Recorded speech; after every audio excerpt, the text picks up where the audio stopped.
Hello everyone, আসসালামু আলাইকুম। Welcome to back to my channel. আবার চলে আসলাম আপনাদের মাঝে আর একটি নিউ ব্লগ নিয়ে। কথা না বাড়িয়ে চ্যানেল মূল ভিডিওতে চলে যায়। আজকে হচ্ছে গিয়ে সকালে ছোটো মাছ কিনা হয়েছে। এই যে এখানে সবাই মিলে আমরা ছোটো মাছ বাছতেছি। ছোটো মাছ সবাই পছন্দ করেন, কিন্তু বড় মাছের থেকে ছোটো মাছ খেতে খুবই মজা। আপনারা কে কে ছোটো মাছ পছন্দ করেন একটু কমেন্ট বক্সে কমেন্ট করে জানাবেন। এইদিকে মখা মাছ বাছা হচ্ছে আর এইদিকে ইসা মাছ বাছা হচ্ছে। এই তো সবাই মিলে ইসা মাছ বাছতেছি। ছোটো মাছ, যে কোনো ছোটো মাছ হোক, সবাই যদি মিলে বাছি তাহলে খুব তাড়াতাড়ি শেষ হয়ে যায়। ইসা মাছও বাছা হয়ে গেছে। ভিডিওতে কোথাও কোনো ভুল হলে ক্ষমার দৃষ্টিতে দেখবেন। আর এইদিকে চলে আসলাম পাকঘরে, রান্না করতে চলে আসলাম। এই তো গাছের চুলটা দিয়ে টক রান্না করব। এই যে টক রান্না করার জন্য এখানে রসুন পেঁয়াজ এগুলো কষানো হচ্ছে।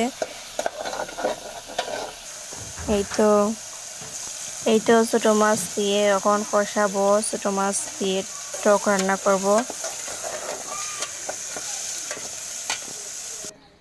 যে কোনো টক ছোটো মাছ দিয়ে রান্না করলে খুবই ভালো লাগে। এই যে এখানে হচ্ছে গিয়ে ছোটো মাছ রান্না করা হবে। এই তো কাঁচামরিচ পেঁয়াজ এগুলো দিয়ে দিলাম।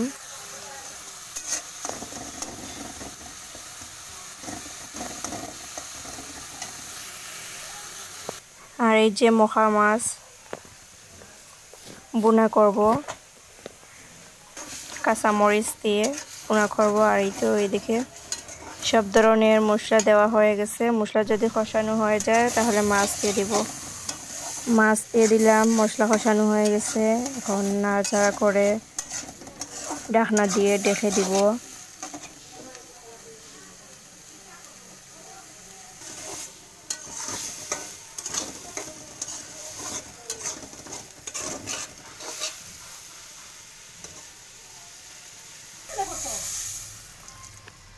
এই তো পরিমাণ মতো পানি দিয়ে দিলাম। এখন ঢাকনা দিয়ে ঢেকে দিব।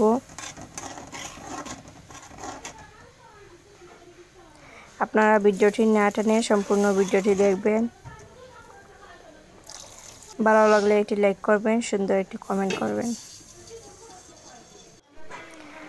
আবারও চলে আসলাম। আমার মখা মাছ রান্না করা হয়ে গেছে। চুলা থেকে এখন নামিয়ে নিব। আর এদিকে হচ্ছে গিয়ে সলতা দিয়ে ছোটো মাছ টক রান্না করা হয়েছে। এখানে হচ্ছে গিয়ে ডাঁটা দিয়ে রৌ মাছ রান্না করা হয়েছে। কচুর লতি রান্না করা হচ্ছে। আর এখানে হচ্ছে গিয়ে কেরালা ভাজি করা হয়েছে। আজকে এ পর্যন্ত। সবাই ভালো থাকবেন, সুস্থ থাকবেন। আল্লাহ হাফিজ, আসসালামু আলাইকুম। আর আমার ভিডিওটি কেমন লেগেছে আপনাদের মাঝে অবশ্যই কমেন্ট করে বলবেন।